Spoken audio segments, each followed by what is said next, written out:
Começa agora o programa Educação em Ação. Notícias, debates, entrevistas e informações para toda a região. Absolutamente tudo sobre educação. O programa Educação em Ação está no ar. Apresentação Jorge Strauss. Comentários de Lucas Sequinel.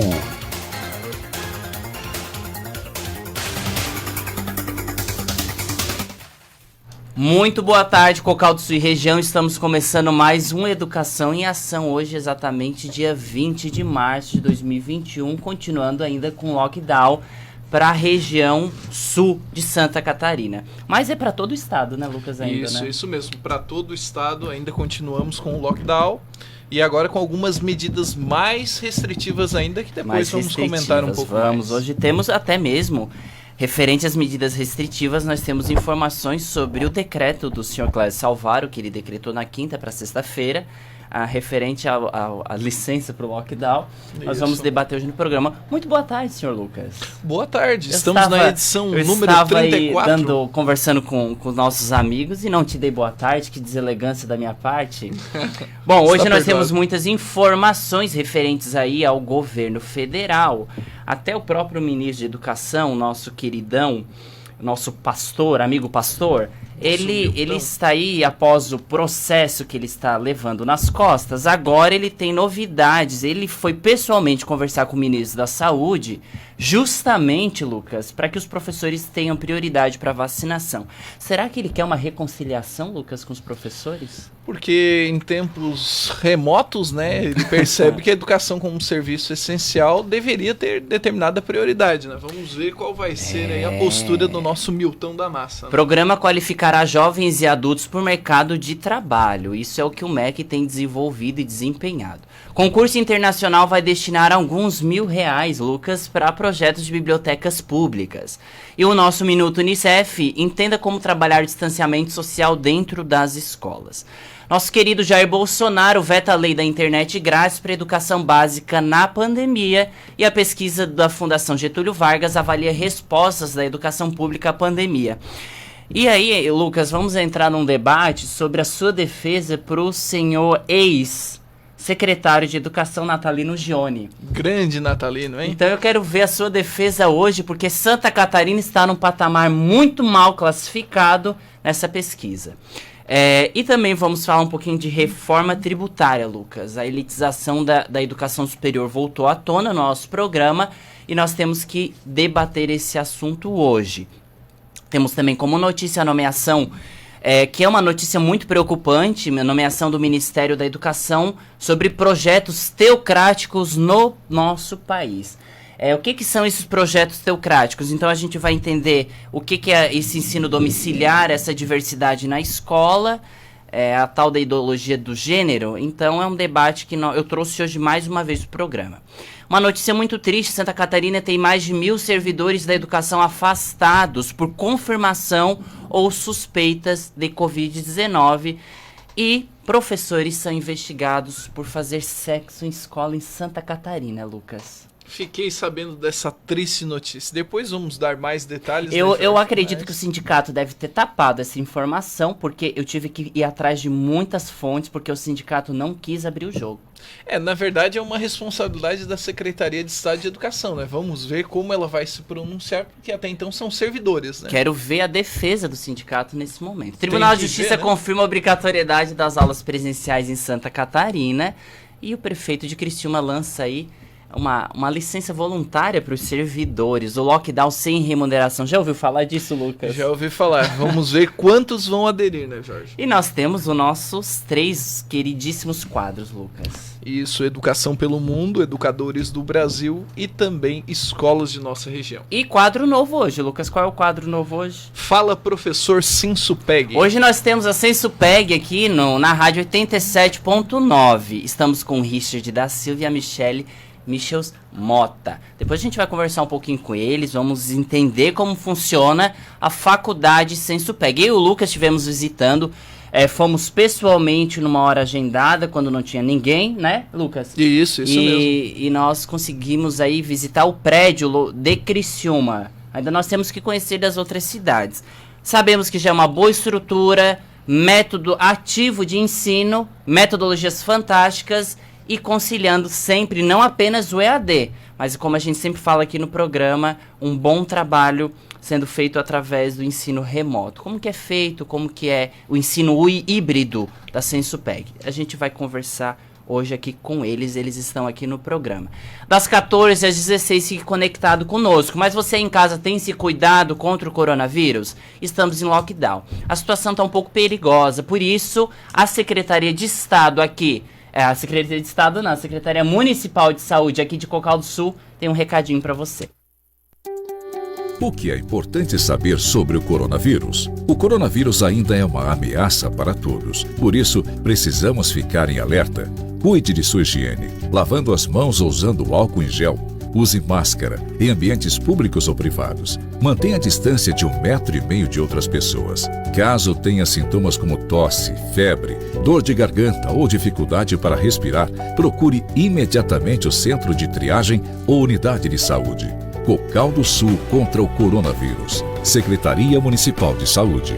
Secretaria Municipal de Saúde de Cocal do Sul contra o coronavírus, mas esperamos aí que todas as secretarias municipais estejam contra o coronavírus, né, Lucas? Com certeza. O cuidado ele tem que ser redobrado, principalmente na situação que estamos presenciando agora. Bom, programa qualificará jovens e adultos para o mercado de trabalho. Essa é a primeira reportagem que nós temos para hoje, é a chamada Escola do Trabalhador 4.0. Vamos ouvir.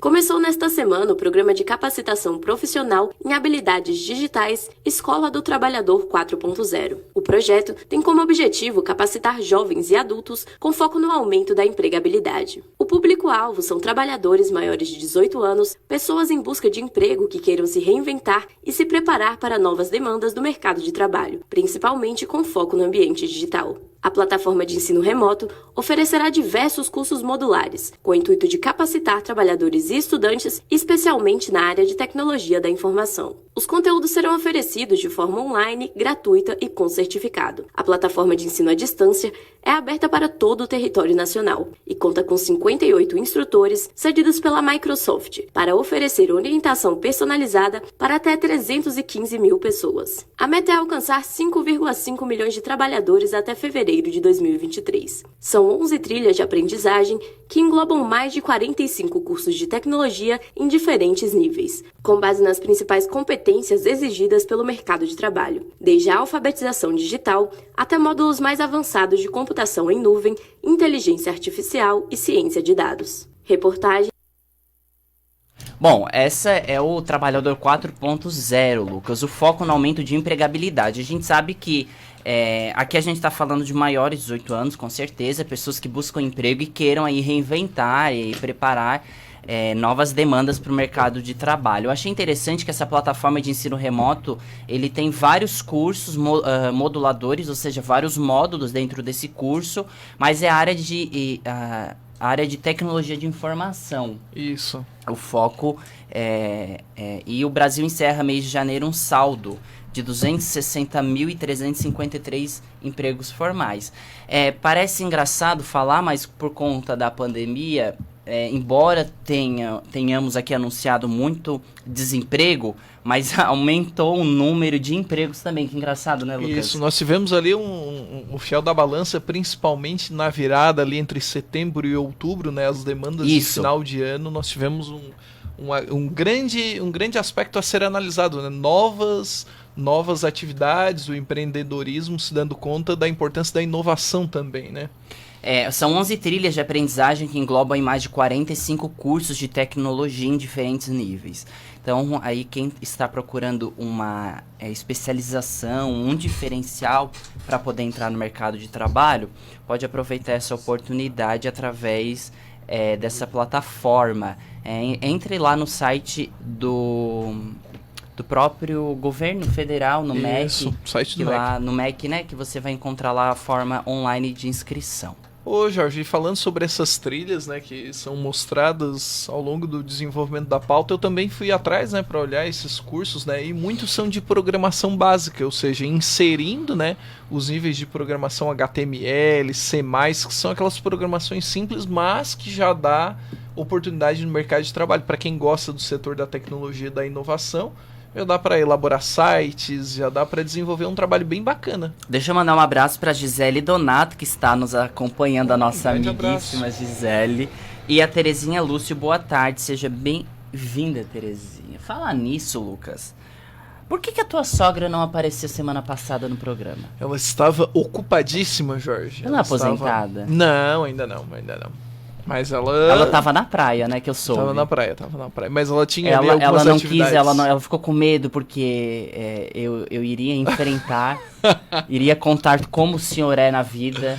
Não. E aí você perderia a sogra. Eu acho que foi isso. Acho que não. Não? Que a sogra já é faixa. Acho que já já conquistasse a sogra? Tudo tranquilo tá já. Bom, ok. Concurso internacional vai destinar 170 mil para projetos de bibliotecas públicas. É o projeto Ibero-Americano de Bibliotecas Públicas. Vamos ouvir.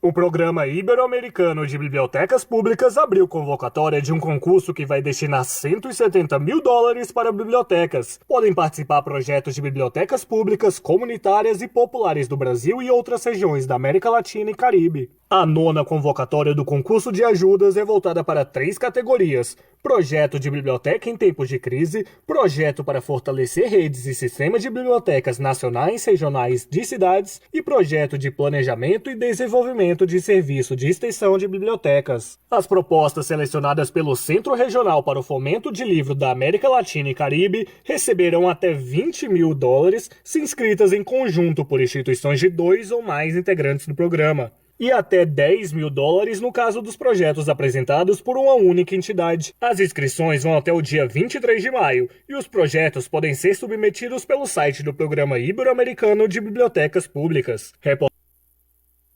Bom, as propostas selecionadas pelo Centro Regional para o Fomento do Livro na América Latina e Caribe, que é o CERLAUC, Lucas. Isso. CERLAUC receberá até 20 mil. Eu achei interessante as inscrições até 23 de maio. Os projetos podem ser submetidos lá pelo e-mail bibliotecas@serlauc.org. Depois a gente coloca lá no nosso Instagram, a gente divulga quem quiser se inscrever. 3 categorias, né? Projeto de bibliotecas em tempo de crise, projeto para fortalecer redes e sistemas de bibliotecas nacionais e projetos de planejamento e desenvolvimento de serviço de extensão. Interessante, e é um valor considerável, né? É um valor considerável, 170 mil para bibliotecas. 170 mil dólares, né? A gente tá falando em dólares, né? Não é real então, aqui. Então, convertendo em real, pro Brasil, nós teríamos... Olha, um se bem que aporte, assim, né? é um programa para bibliotecas públicas. Isso. E seria dividido aí um pouquinho para cada, mas... é melhor que nada ainda, né? Seria até 20 mil dólares, né? Para cada um dos vencedores, né? Pelo que eu averiguei, então... E as nossas bibliotecas estão necessitadas, Lucas. Então, eu estava até vendo esses dias os materiais didáticos das escolas públicas ainda... devendo muito, né? Ainda a rede municipal, ela está um pouco mais avançada que a rede estadual de ensino, Lucas, referente a materiais didáticos. Eu creio os materiais didáticos para educação infantil, Fundamental 1 e 2, ainda eu percebi que deu uma evoluída este ano. Veio aí, quer dizer, são livros didáticos de 2020, mas ainda elas estão um pouco mais inovadoras do que o do fundamental, do ensino do estado, que é o foco, o ensino médio, que eu acredito que deveria ser... A gente já falou isso no programa, né, Lucas? A gente já discutiu já não trouxe bastante. isso num quadro? Isso mesmo, na sobre verdade. Os livros didáticos? Isso, uma questão envolvendo os livros didáticos e toda essa produção. Na realidade, na rede estadual, nós temos uma escolha agora dos livros de itinerários formativos, né? De acordo com a nova BNCC, temos ali o projeto de vida, temos o itinerário de ciências humanas, linguagens, ciências da natureza e matemática. Então tem essa escolha. Então a tendência é que as bibliotecas sejam bastante renovadas, Jorge. Vamos para o Minuto Unicef. Entenda como trabalhar o distanciamento social nas escolas. A gente sabe aí do retorno das crianças e adolescentes, então temos que ter regras para nos proteger, todos nós, contra o coronavírus. Vamos ouvir. O retorno de crianças e adolescentes às escolas tem novas regras para proteger a todos do coronavírus. Uma das principais recomendações médicas é manter o distanciamento físico sempre que possível. Mas você sabe como isso deve ser feito no ambiente escolar? Cristina Albuquerque, chefe de saúde do UNICEF no Brasil, dá dicas sobre esses cuidados, lembrando que a orientação aos alunos deve ser feita de forma cotidiana e cuidadosa, com educadores monitorando com atenção os momentos de maiores contatos. Isso é um desafio, né, e depende do tamanho do ambiente. Mas, no mínimo, as carteiras devem estar a 1 metro de distância uma das outras. Tem que também ter muita atenção com a chegada e a saída da escola, para que não haja aglomeração. E está sempre repetindo todas essas medidas. Importante também lembrar a hora do recreio. Essas crianças também precisam ser orientadas e supervisionadas, né? O ser humano é muito sociável, as crianças mais ainda. Então é preciso estar sempre vigilante, com muita delicadeza, carinho e muitas vezes com humor, para que a criança entenda a importância de manter esse distanciamento físico, saber que nós vamos ter que manter essas medidas por um bom tempo, mas é claro que isso vai passar. Nessa volta às aulas, cada um faz sua parte. Use máscara, lave sempre as mãos, mantenha a distância e siga as orientações da escola. Saiba mais em unicef.org.br. Bom, unicef.org.br você consegue ver aí como que são alguns planejamentos que eles fizeram, né? Temos que lembrar que quem deu essa entrevista foi a Cristina Albuquerque, que é a chefe de saúde do Unicef aqui no Brasil. Mas, Lucas, esse é um assunto que a gente traz sempre para o programa, referente ao distanciamento social nas escolas. Claro, as escolas estão abertas, agora a gente vai falar em questão regional. Criciúma, Cocal do Sul ou âmbito estadual Santa Catarina, já foi decretado que não é o intuito, por enquanto, o fechamento das escolas. Então, o que eles estão fazendo? Criaram aquela palhaçada do Plancon, que não funciona, né? Aquela palhaçada toda do Plancon que eu li toda, o Lucas leu também. Sim, nós participei, inclusive, de tu duas participou? escolas, né? Nós trouxemos na íntegra no programa o que seria o Plancon, explicamos, e todo programa nós sempre trazemos aí mais trechos ainda do Plancon. E esse Plancon, ele é sempre conforme, tá tudo bem, né? Sempre nas melhores condições, sempre tem a melhor estrutura, sempre tem... Todas as salas de aulas tem álcool em gel, tem álcool líquido, tem máscara e luva para todo mundo, 1000 maravilhas. Agora eu quero saber quem foi... E tu participou do Plancon, né? Participei. Eu até deveria te julgar um pouco mais. E da revisão também. E da revisão? E da revisão também. E ficou aquela coisa ruim. Bom, mas no final, quem faz não é turma. Não. Quem faz, na verdade, Jorge, quem Tá faz perdoado. acontecer o Plancon é a Secretaria de Estado de Educação. Por isso ficou né? ruim. Por isso fica ruim. E no final das contas, aí a gente presencia a barbaridade que é um professor chegar na sala de aula e ter que se deparar com o chão de sala de aula. A gente sempre fala aqui no programa, o chão de sala de aula, o chão de sala de aula. Gente, é muito diferente do que os governadores dizem, do que os prefeitos falam, dos professores, da rede de ensino. O que está no papel lá, quando a gente lê no governo federal, numa BNCC, quando a gente vai ler em algo... É tudo muito bonito e perfeito, mas agora quando for para executar... Gente, o álcool em gel não tá mais adiantando, a máscara não tá mais funcionando, nada mais. Infelizmente, a realidade numa escola é essa. Se o álcool em gel funcionasse, ok, mas não tá mais funcionando, não é mais o suficiente. Usar máscara não é mais o suficiente dentro de uma escola. O que é suficiente, que a gente bate aqui na tecla, é a vacina. Sem vacinação não tem como existir educação. Eu ainda prefiro, retorno a dizer minha posição, ainda prefiro atraso educacional do que mortes. Isso é importante a gente esclarecer, né, Lucas? Com certeza. Na verdade, não é somente a nossa opinião, na verdade, os fundamentos da ciência mostram, né, Jorge, que o distanciamento, o isolamento seria o melhor remédio, né, a melhor vacina nesse momento. Já que nós não temos um quadro de vacinação animador, né? A previsão do Ministério da Saúde é que sejam vacinados até 120 milhões de habitantes no Brasil. Uhum. E isso não enquadraria, por exemplo, as pessoas que possuem até 18 anos de idade. Ou seja, outros grupos prioritários estariam à frente, né? Isso informações do próprio Ministério da Saúde, né? Não estamos criando uma notícia.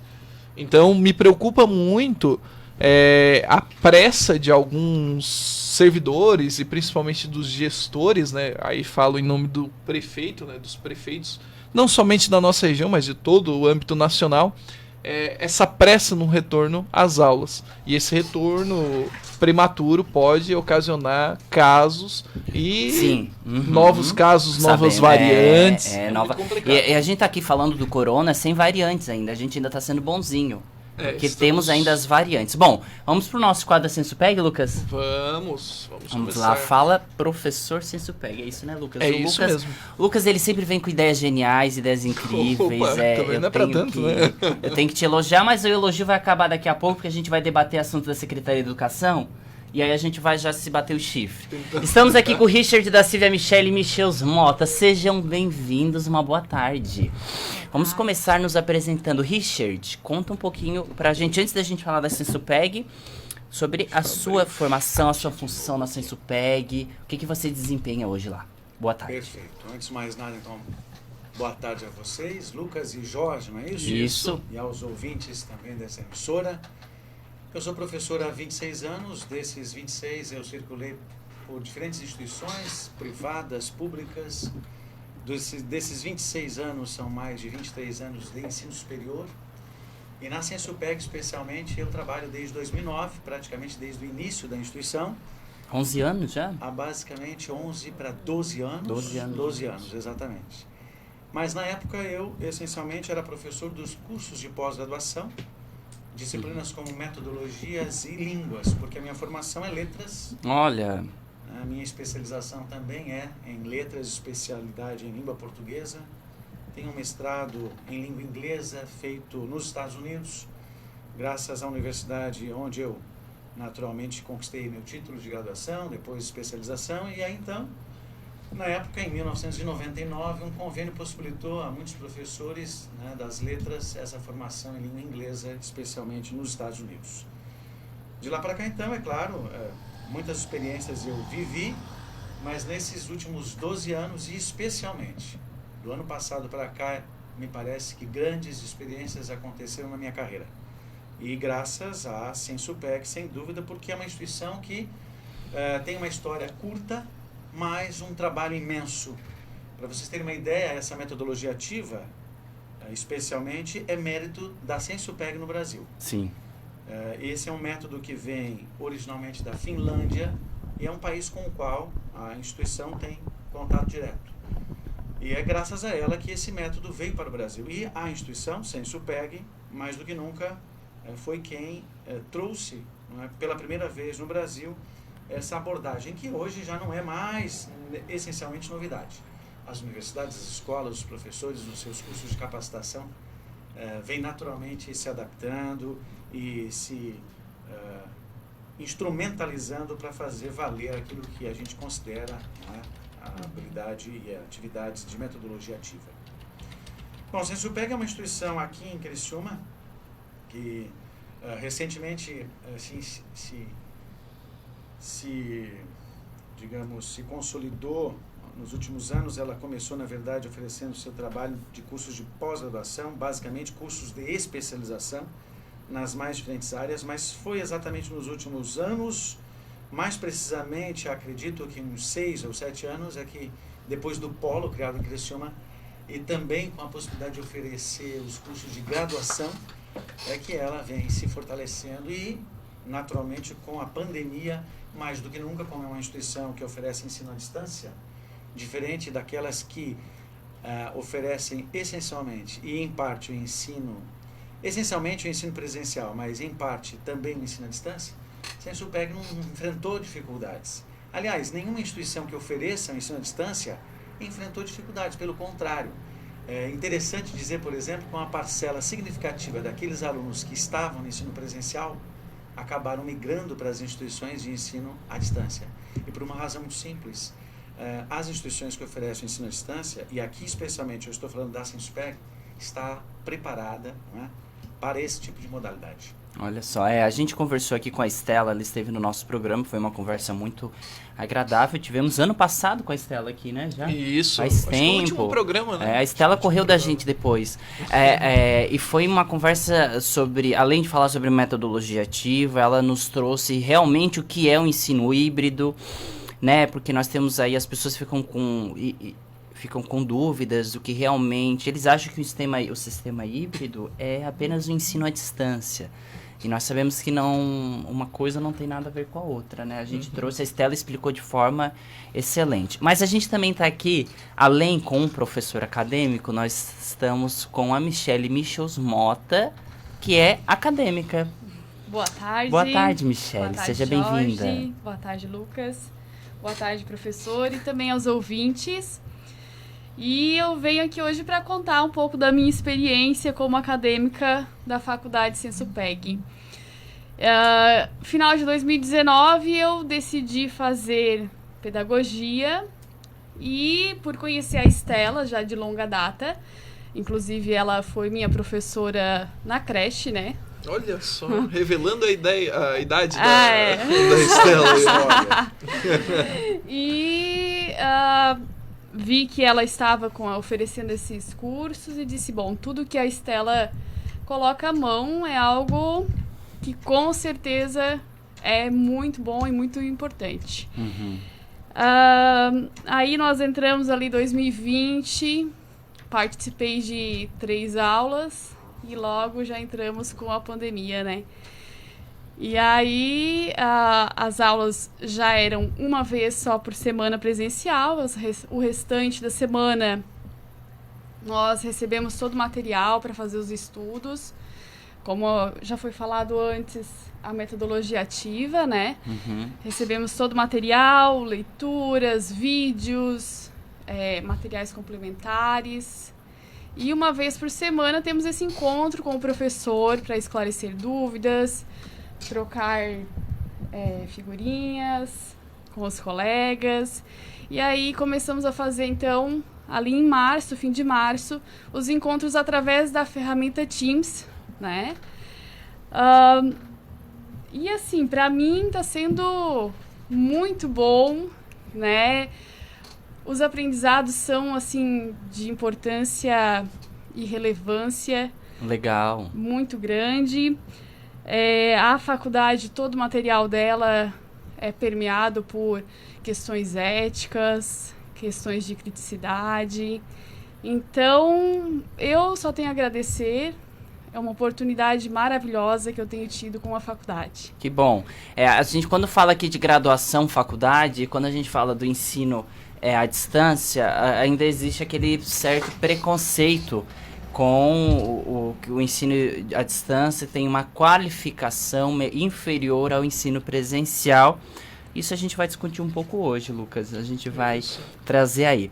Bom, mas a Faculdade Sensupeg, como que ela tem aí sobrevivido, professor Richard, nesta fase da pandemia? Você disse que conseguiram sair muito bem, não foi assim um problema tão grande como foi no ensino presencial. De fato, isso é essencialmente o que nós vivemos numa instituição de ensino à distância. Não é? É preciso dizer que esse ensino à distância é oferecido com os cursos de graduação, não é? Embora também se ofereçam, pelo menos a universidade tem cursos essencialmente presenciais, essencialmente à distância, no que se refere à especialização. Os cursos de graduação também são oferecidos nessa modalidade.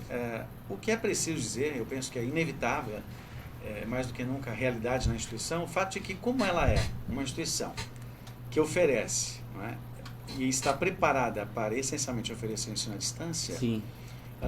A pandemia não trouxe problemas. Pelo contrário, como eu falei anteriormente, inúmeros alunos do sistema presencial que precisaram, nessas instituições, viverem a mudança abrupta de um sistema para o outro, inevitavelmente precisaram viver novos desafios. E essas instituições, lamentavelmente, não estavam preparadas porque o ensino à distância não era, digamos, a seara delas, a seara de atuação. Então, isso não aconteceu com as instituições cujo propósito é o ensino à distância, que é o caso da Sensupeg. Então, inevitavelmente, os alunos que, com dificuldades, encontraram para prosseguir seus estudos nas instituições de ensino superior, na Sensupeg não encontraram. Então, a diferença básica, por exemplo, em cursos como o que a Michele faz, que é uma licenciatura, ela tem todo o seu material disponível na plataforma.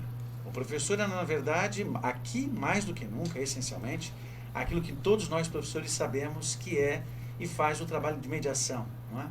O aluno precisa ser inevitavelmente autônomo. E por isso é importante, por exemplo, relatar alguns dados significativos para o ensino à distância. Há, de fato, muito preconceito e muita dúvida sobre a qualidade do ensino à distância, porque se desconhece, na verdade, o que é o ensino à distância. Veja bem, olha as informações que eu trouxe a você. Mais de 53% dos alunos do ensino à distância são mulheres.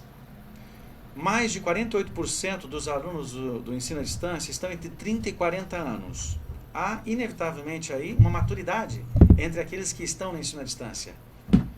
70% desses alunos são trabalhadores. A realidade desses alunos, Sim. inevitavelmente, não é a mesma daqueles que estão na instituição onde o ensino é oferecido essencialmente de modo presencial. Então, dizer que nós sofremos com a pandemia, não, pelo contrário. E eu imagino também, e eu posso agora, mais do que nunca, dar o meu depoimento como professor, que muitos profissionais, e tu dizias há pouco, não é? Como eu, que sou professor, não encontraram, na verdade, dificuldade de encontrar trabalho, não é? Pelo contrário, a necessidade e a urgência de professores continua sendo significativa. Não é? Bom, o que mais que eu teria para dizer aqui? Vamos ver.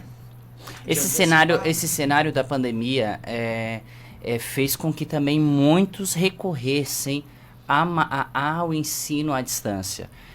Eu percebi, nós percebemos muita desistência do ensino presencial em universidades e faculdades e uma migração, assim, de forma muito rápida para o ensino à distância, não foi? Perfeita a tua observação. Isso é fato. Então, é um dado a ser analisado. E por que razões? Não é? Esse suposto aluno da instituição, onde o ensino era e é essencialmente presencial, parte para uma instituição de ensino à distância. Naturalmente, a instituição anterior, aquela que oferecia a ele um estudo essencialmente presencial, não estava preparada para a pandemia. Teve de se adequar à situação. Naturalmente, ela não tinha como a Sensupeg tem, por exemplo, uma plataforma e recursos à disposição para que esse aluno fizesse suas atividades. Eu mesmo fui, até recentemente, professor de uma instituição essencialmente presencial. Uma instituição que, como muitas outras, vem estudando a possibilidade de oferecer também um ensino à distância. E por quê? Porque se sabe que essa é uma necessidade. É uma necessidade desse mercado, desse momento presente, da realidade de muitos que não podem pagar, não é, pelos estudos numa universidade que tem essencialmente o ensino presencial. As condições são largamente diferentes. Né? Do ponto de vista daquilo que o aluno precisa desembolsar para conquistar seus estudos, bem como do ponto de vista didático, não é? Os materiais, as leituras, enfim, a plataforma preparada, com videoaulas e professores que estarão atendendo nacionalmente seus alunos. Esse é o trabalho que a Sensupeg, por exemplo, faz. Aliás, nós contamos não só com esta grande parceria que se firmou há algum tempo atrás com a Finlândia, mas também com outras universidades do mundo, como é o caso de Harvard. Nós temos professores internacionais nos nossos cursos. São videoaulas elaboradas com esses professores e tradução simultânea. Então, é preciso dizer que isso não está em toda instituição de ensino superior. Não é apenas um diferencial, né? Não é apenas um diferencial. Não muito mais que isso. Muito mais. Michele, eu queria saber a tua opinião. O que você tem para dizer? Você já explicou por que você escolheu a Sensupeg, né? E a figura da Estela aparece aí de forma muito clara. Mas, quais foram as maiores vantagens de estar fazendo ainda uma graduação de pedagogia na Sensupeg? Então, a questão da metodologia ativa, de ter esse tempo para poder estudar em casa nos horários em que há disponibilidade, né? Em que eu posso escolher qual é o horário que eu vou poder estudar, que pesou com mais força, né? Porque sabemos que na nossa sociedade as mulheres sempre têm uma jornada tripla, né? E isso pesa com certeza na questão do abandono dos estudos. Então, a metodologia ativa nos permite ter diferentes horários para poder estudar e para poder estar se informando. E essa foi uma das questões que mais me atrai fazer a faculdade de distância pela Sensupeg. Lucas, a faculdade de distância, quem veio falar muito pra gente também foi a doutora Graziella. Isso, a Grazi, ela veio, né, mostrando ali a dinâmica da educação à distância, e é importante diferenciar, até na fala da Michelle e do Richard, né, que é importante analisar como é oferecida essa educação à distância, como a gente pode validar e qualificar essa educação à distância, porque nós sabemos que há instituições, aqui não cabe citar nomes e não é um confronto de competências, mas nós sabemos que há instituições que acham que a educação à distância é simplesmente o aluno estudar em casa sem acompanhamento nenhum e ir fazer uma prova. Né? E ele que se vire com a leitura, e ele que se vire com...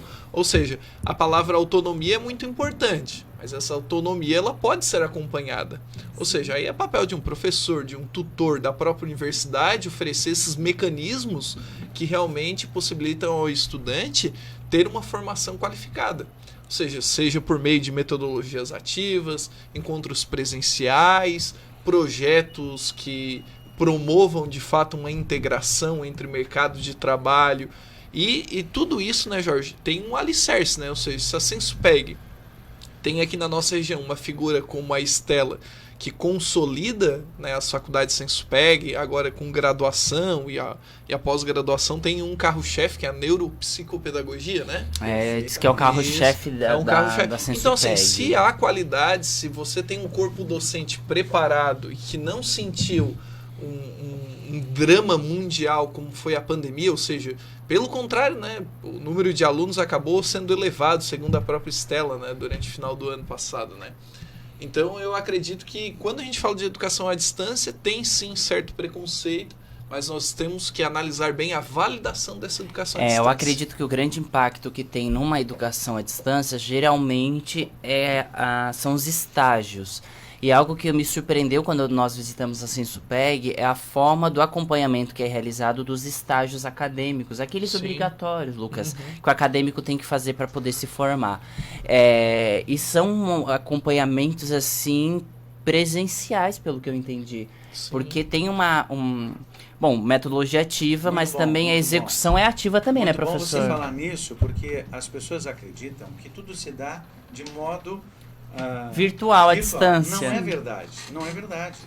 Desde o início do curso até o final dele, os alunos farão trabalhos em loco, nas escolas e em muitas outras instituições em que o ensino ou a muitos educação projetos, é o propósito. Sim. Então, a visitação desses espaços, não é? O acompanhamento, o conhecimento desses espaços são fundamentais. É preciso dizer que o ensino à distância, ele essencialmente se dá naquilo que pode ser feito e deve ser feito, obviamente, à distância. Leitura. O aluno de um curso à distância não se dará dessa forma se ele não for um leitor. Isso é fundamental. Por isso eu repito e reforço a ideia de que o aluno do ensino à distância precisa ser um aluno maduro. Maduro no intuito de ser mais do que nunca dono de si mesmo, mais do que nunca autônomo para poder se virar. Agora, ele não está sozinho nessa jornada. Ele não está sozinho nessa empreitada, pelo contrário, ele conta com toda a estrutura institucional. Por isso, desde o primeiro semestre, ele terá atividades presenciais em instituições de ensino, em diferentes organizações, que permitirá a ele essa experiência com o real. Não é? Muito boa tarde, Estela está nos acompanhando neste momento. Boa tarde, querido Jorge e Lucas, boa tarde, Estela, e ela manda um recado para vocês. Obrigada, professor Richard e nossa querida acadêmica Michelle. Ela ainda mandou um coraçãozinho para vocês. Fugi um pouquinho do MBA, que sou aluna para prestigiar vocês. Olha só, a Estela, ela não para. Não para, tá censura- estudando e acompanhando a entrevista. Olha, ela Eu não- acredito que ela nem durma. é pelo volume de informação que ela transmite e por tudo que ela organiza, né? Olha. Michele, você já fez algum estágio desses ou já Sim. fez um projeto? Porque eu sei que os projetos da Senspeg, eles assim, são trabalhos acadêmicos, mas que são executados dentro das instituições, né? Isso. Nós temos, desde do primeiro semestre, 2 disciplinas de projeto, Uhum. né? A disciplina PIPA, que é um projeto de aprendizagem inovador e profissional, que nós aplicamos na comunidade, né? Então, também toda essa relevância da consciência, responsabilidade social e ambiental são aplicados no PIPA. Sim. E temos a disciplina de práticas, que é dentro das escolas, desenvolvendo trabalhos nas escolas, né? Indo ao local, conhecendo como é o funcionamento e o dia a dia das escolas. A Michele aqui, gente, tá falando que são trabalhos nas escolas, porque a licenciatura que ela faz é pedagogia, tá? Isso. Nas outras graduações são empresas, fábricas, enfim, é de acordo com cada área, né, Michele? Isso. E aí, como que foi o seu projeto? Nos conte um pouco. O início, o primeiro PIPA que nós fizemos, por ser início mesmo, ele traz uma questão de nos entender como sujeitos, Uhum. né, que podemos agir sobre a comunidade, a sociedade. Entender que nós fazemos parte de uma sociedade, tornarmos humanizados, né? Isso a Michele, ela tá dizendo que é um projeto, o primeiro que ela fez por ser o início da graduação. Isso é legal, Lucas, porque primeiro tem que situar o professor no espaço. Porque uma grande dificuldade que a gente encontra é que muitos profissionais de educação entram nas instituições, eles nem sabem que espaço que eles devem ocupar lá dentro. Isso em questão de ensino, em questão de qualificação profissional.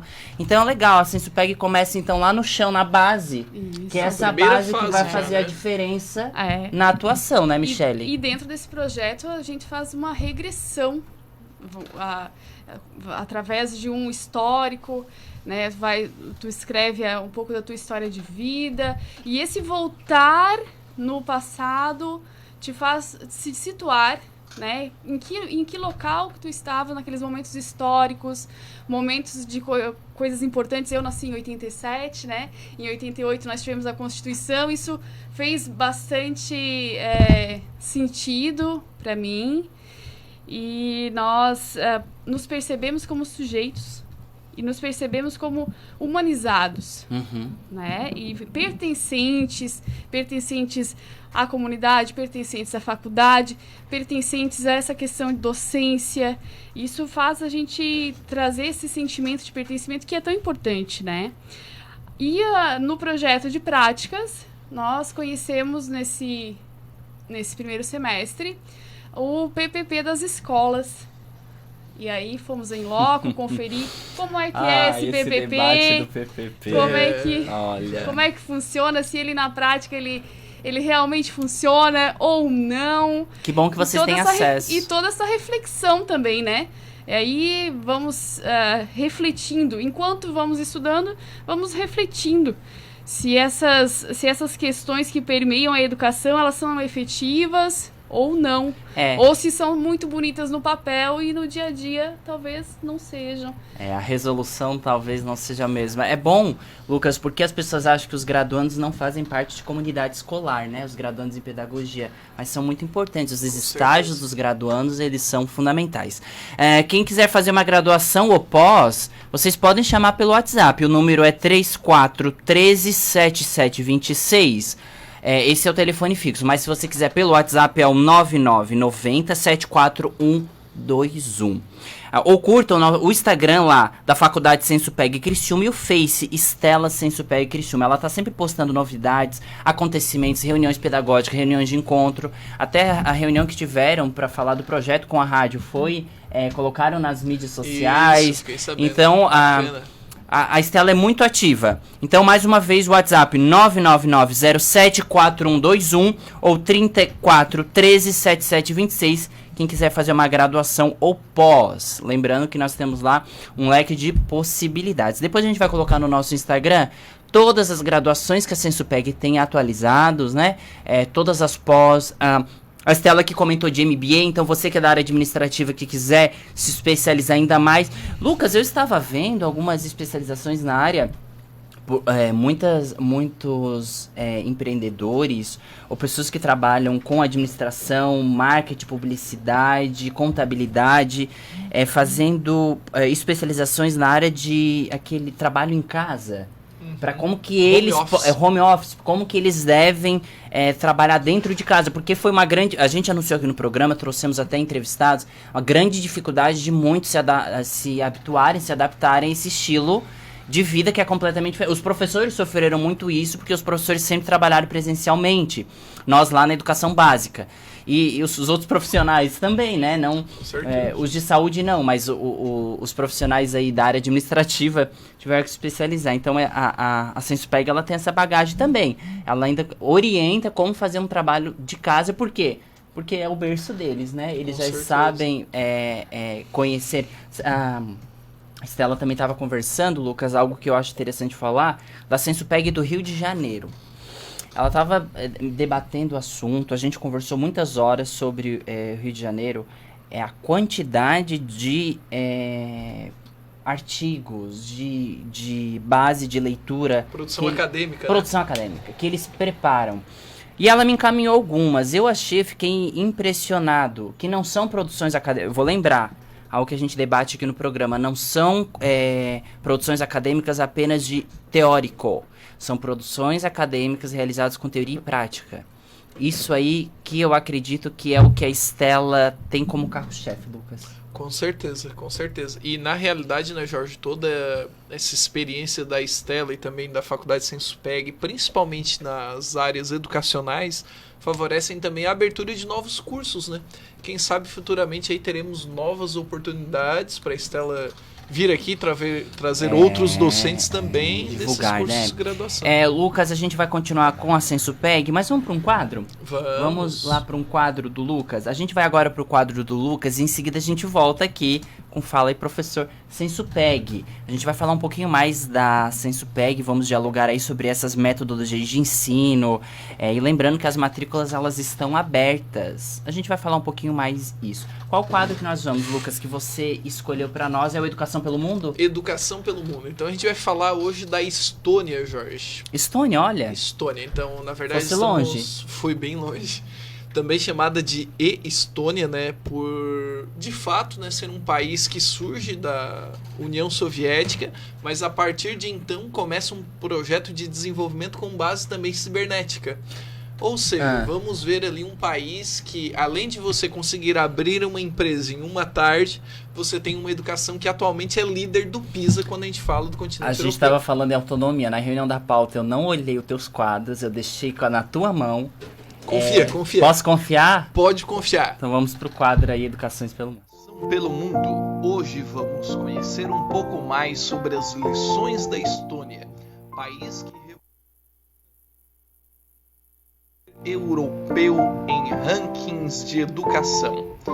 É sempre importante lembrar que rankings da educação não necessariamente simbolizam valores ou dinâmicas educacionais, porém refletem sim desempenhos escolares. Na última edição do PISA, um programa internacional de avaliação dos estudantes, uma avaliação que ocorre a cada 3 anos pela OCDE, a Estônia apareceu em terceiro lugar apenas atrás de Singapura e Japão. Está, portanto, no pequeno país banhado pelo Mar Báltico, a melhor educação da Europa, ou, indo além, a melhor educação do Ocidente. O Brasil, importante lembrarmos, ficou na posição de número 63. Mas o que se deve a esse sucesso, né? Segundo algumas pesquisas, o sucesso na educação da Estônia se baseia em 3 pilares. Segundo a ministra da Educação, Mailis Reps, a educação é valorizada pela sociedade, o acesso é universal e gratuito e a ampla autonomia de professores de escola. A ministra ainda ressalta que os estonianos realmente acreditam que a educação abre uma ampla gama de possibilidades. É importante lembrarmos que na Estônia a educação é gratuita, inclusive em todos os níveis, explicou a ministra, o que significa que todos têm igual possibilidade de inserção. Também oferecemos acesso igual a vários serviços de apoio baseados nas necessidades, como refeições gratuitas na escola, fornecimento de materiais didáticos, serviços de aconselhamento, além de subsídios para transporte a partir do ensino secundário, além, é claro, de acomodação. Amor pelas letras e investimento pesado. Durante séculos, o povo estoniano teve suas terras dominadas por outros povos, principalmente suecos e russos. O país foi criado como Estado autônomo em 1917. De 1940 a 91, se tornou um membro da União das Repúblicas Socialistas Soviéticas. Tal e qual hoje, portanto, a Estônia é um jovem país de apenas 27 anos. Mas desde muito tempo atrás, uma coisa não mudou: o apreço do povo estoniano pela cultura letrada. Tanto é que, de acordo com registros históricos, há 150 anos, o índice de alfabetização da população era de 94%, muito superior ao do Brasil, por exemplo. Sempre fomos famintos pelo aprendizado. Diz a ministra Hertz. Um país moderno e independente, o governamental passou a se priorizar a educação. O Estado investe 6% do PIB. Temos percentuais além de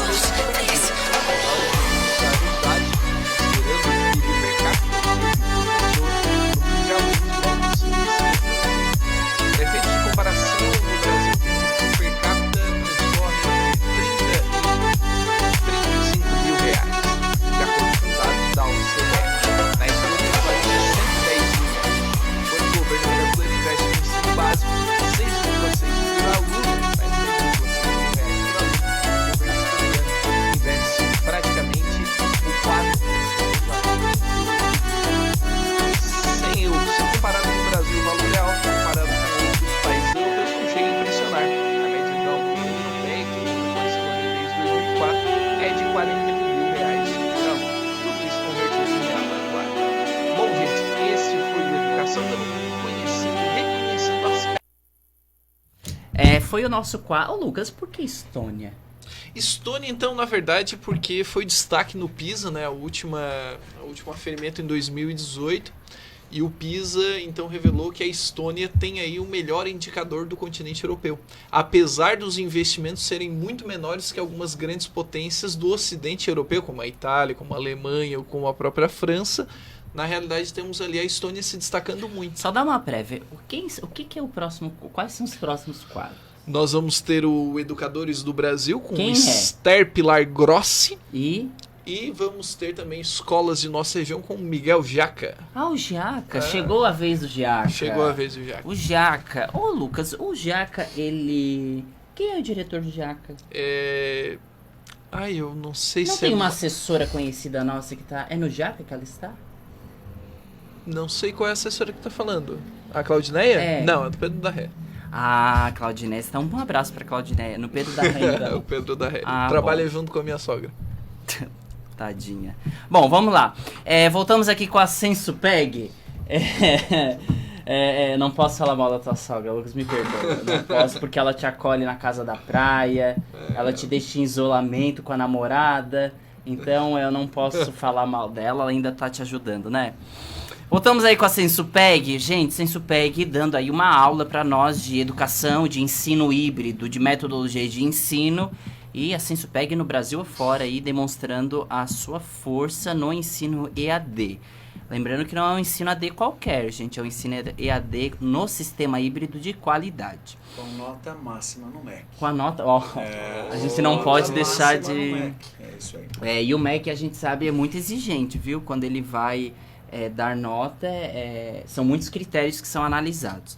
E nós também estamos aqui com a Michele, que está dando seus depoimentos aí de como é ser acadêmica na Sensupeg, na licenciatura em Pedagogia. E nós desejamos aí, tem uma caminhada, tá na terceira fase Tem uma caminhada ainda pela frente, são 8 fases. São. Então temos aí mais 5 fases pela frente e esperamos que você se surpreenda aí cada vez mais, vai passando os semestres, vai adquirindo mais experiência ainda durante a teoria com a prática. Já está trabalhando na área, Michele? Não, ainda não. Ainda não, decidiu Ainda não não. trabalhar. É muito comum ver na área da educação muitos profissionais que iniciam aí na graduação já trabalhando em escolas, Lucas. É verdade. Normalmente começa bem cedo com Muito comum. estágios Os também. pedagogos, os graduandos em pedagogia, eles amam uma FASC, né? Eu sempre digo isso. Eles gostam da FASC, eles entram lá porque já vai adquirindo experiência. Sim, mas por enquanto ainda não quis Não quisesse? iniciar, não. Eu achei que eu precisava um pouquinho mais de base e também por outras questões familiares eu resolvi dar uma esperadinha. Coisa boa, tá só estudando assim. Ah. Bom, professor Richard, a Sensupeg está com as matrículas abertas, né? Exatamente. Aqui em Criciúma nós temos mais de 12 cursos à disposição do futuro acadêmico, não é? Que escolher estudar conosco. Os cursos de pós-graduação aí, obviamente, são inúmeros. Muitos deles o aluno pode fazer essencialmente à distância. Outros presencialmente. É o caso dos que acontecem aqui no polo, em região, como Tubarão, Araranguá, não é? Mas são muitos os polos. Nós temos mais de 40 mil alunos em todo o Brasil. Mais de 40 mil alunos.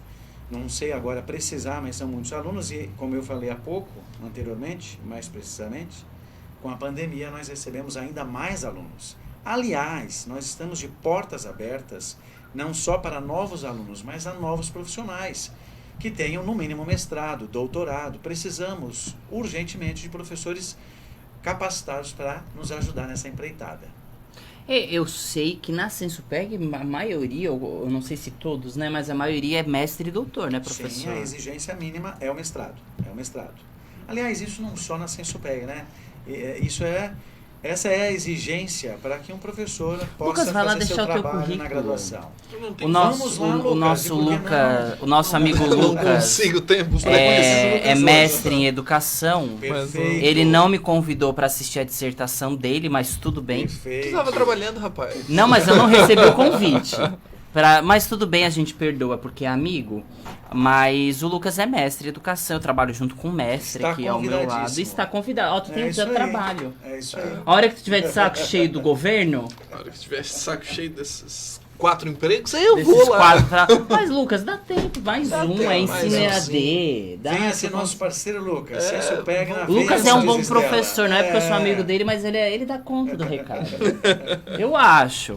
Bom, mas além desse, são 12 cursos que você comentou? Olha, são precisamente, estou confirmando aqui, 13 cursos de graduação. Graduação, sim. Muitos deles, especialmente, deixa eu só me localizar aqui com relação às informações, há um deles muito importante, eu preciso dizer isso, senão depois a Estela vai puxar minha orelha. Ixi, não Mas quero. trata-se precisamente dos cursos que dão dupla certificação, como, por exemplo, Ciências Contábeis e Gestão Financeira, porque, bacana. assim como Administração e Processos Gerenciais. São cursos que dão e garantirão aos alunos, nos 2 primeiros anos, já a primeira titulação.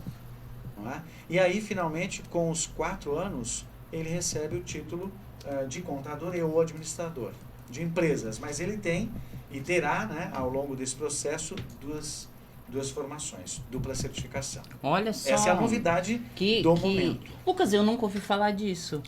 Eu já tinha ouvido falar, mas não com tanta agilidade, né? Explica melhor aí pro pessoal que está nos ouvindo o que seria essa interessante, eu acho que é dupla importante. certificação. Existem já há muito tempo os cursos de formação reconhecido aí no cenário como tecnólogo. Sim. São cursos que... De 2 anos, 2 anos e meio. Exatamente. Uhum. Os cursos de graduação, como esses que eu mencionei, os bacharéis em administração e contábeis, são cursos que basicamente têm um fluxograma de disciplinas nesses 2 primeiros anos que equivalem ao tecnólogo.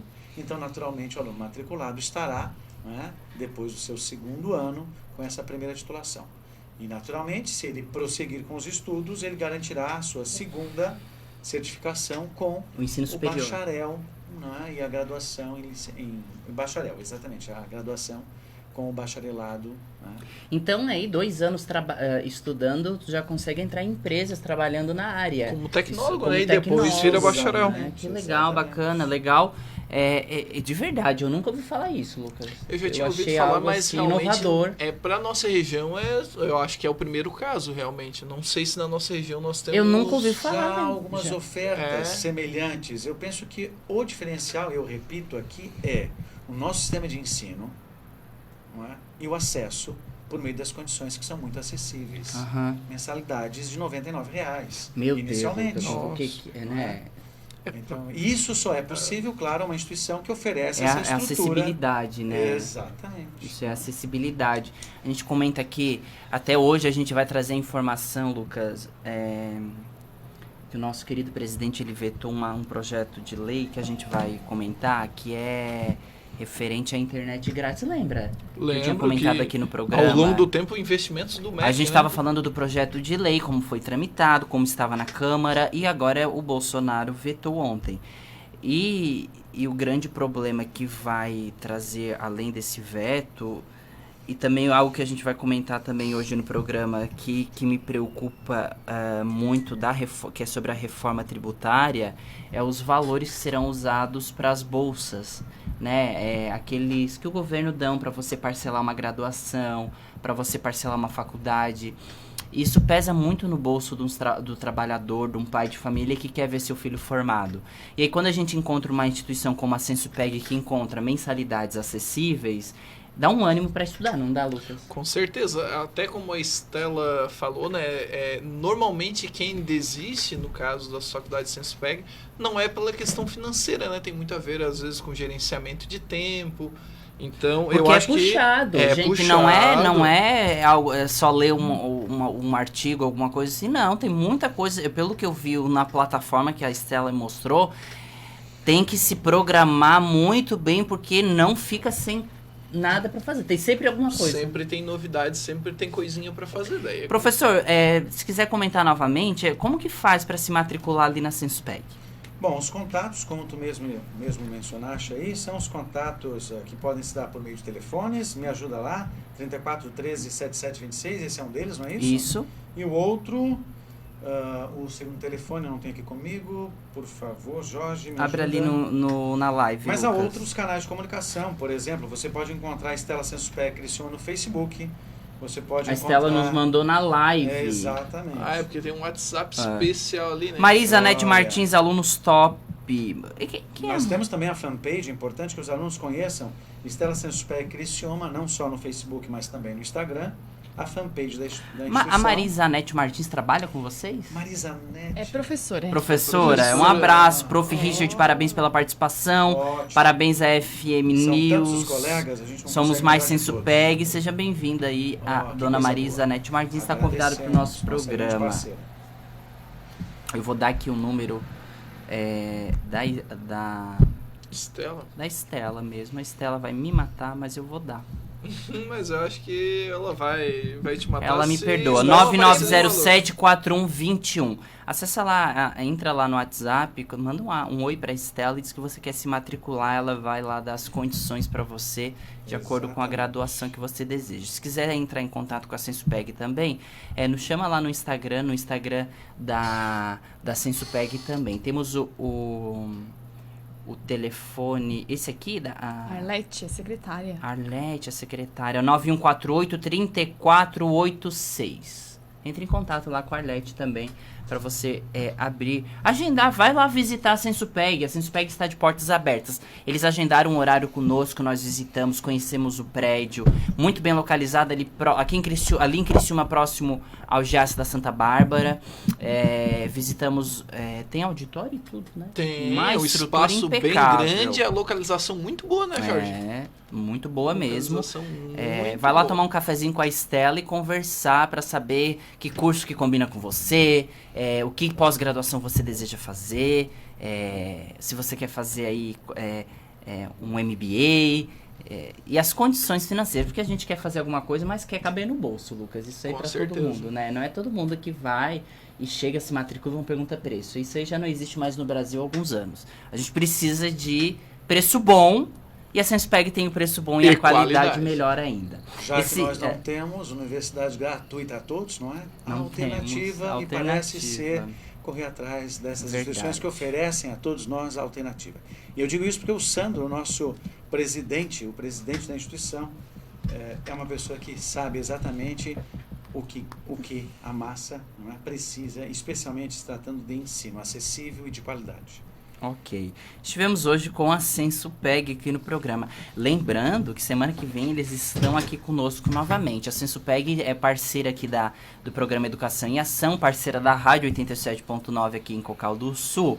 E foi uma parceria incrível que nós fizemos com a Senspeg. E semana que vem, sábado, 14 horas, aqui no Educação em Ação, Senspeg volta, trazendo informações, novidades, conteúdo, trabalhos acadêmicos, enfim. Você vai estar por dentro aí do ensino superior, de pós-graduação, junto e ligadinho aqui no Educação em Ação. Michele, foi um prazer conhecê-la pessoalmente. Professor Richard também. Prazer, foi muito bom recebê-los. As portas estão abertas para voltar aqui no nosso programa e desejo sorte na continuação da graduação e no trabalho como docente. Agradecemos especialmente vocês. Muito obrigado. Eu é que agradeço, oportunidade ímpar. Obrigado, Michele. E eu agradeço mais uma vez a presença da Michele, que é minha aluna. É sua aluna? Graduação. Olha, que bacana. O encontro de professor. Vocês tiveram um encontro, então, né? Porque nós não nos conhecemos presencialmente. Não nos conhecemos. Já aproveitou para puxar a orelha e dizer assim, lembra aquele trabalho. Não, Lucas. Depois do comentário do Lucas, a gente encerra o quadro da Senspeg. Vamos pro quadro do Lucas. Lucas, vamos pro Educadores do Brasil? Não? Vamos para o Educadores do Brasil. O Educadores do Brasil hoje, o Lucas. Quem é o Educadores do Brasil? Na verdade é Esther Pilar Grossi. Então é uma educadora gaúcha, Jorge. Uma educadora do Rio Grande do Sul. Escolheu ela, Lucas? Na realidade, a escolha... Já carregou? Tá carregando aqui. A escolha pela Esther, na verdade, é pelo seu trabalho acadêmico mesmo, né? Ela tem uma dinâmica de trabalho muito interessante, principalmente com pesquisas que envolvem a metodologia acadêmica. Então ela é autora de inúmeros trabalhos sobre pesquisa-ação, que é aquele tipo de pesquisa que vai em busca de solucionar problemas, né? Então ela tem um lastro bem forte com a alfabetização e ao longo do tempo comecei a me interessar, já lia também durante a graduação muitos artigos, muitos livros, né, da Esther Pilar Grossi. Então ao longo do tempo foi... Eu acho que tá assistindo um pouco impressionado, né? Não, na verdade não. Porque o Lucas era para carregar a matéria em casa, na casa dele. Mas ele não fez isso, ele está carregando ao vivo aqui no programa. Aqui, e ele está atrasando e atrapalhando o meu trabalho. Calma, Você tem exatamente 1 minuto para carregar esse quadro, Lucas. A culpa é da rede. A culpa é da rede, né? Aqui, é sempre a culpa é da rede. Bom, eu vou continuar aqui. Pode ir? Pode. Então vamos pro quadro.